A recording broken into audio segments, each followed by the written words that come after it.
Istri Jonathan Frizzy, Dena Devanka hadiri undangan pemeriksaan awal dari pihak kepolisian, hari ini, Jumat tanggal 27 Agustus tahun 2021.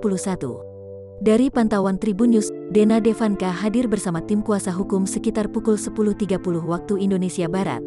Namun dirinya belum memberi tanggapan apapun terkait kasusnya. Seperti diketahui, Dena Devanka melaporkan suaminya, Jonathan Frizzy, atas kasus dugaan kekerasan dalam rumah tangga, KDRT. Laporan tersebut dibuat sejak Mei tahun 2021 di Polres Metro Jakarta Selatan. Dena Devanka melaporkan suaminya, Jonathan Frizzy, atas kasus dugaan kekerasan dalam rumah tangga, KDRT. Laporan tersebut dibuat sejak Mei tahun 2021 di Polres Metro Jakarta Selatan.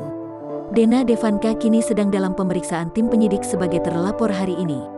Sebelumnya Dena Devanka juga gagal memenuhi panggilan Polres Jakarta Selatan untuk dimintai keterangan lebih lanjut soal kasus dugaan KDRT ini. Rumah tangga Jonathan Frizzy atau Ijong dengan Dena Devanka tengah menjadi sorotan publik.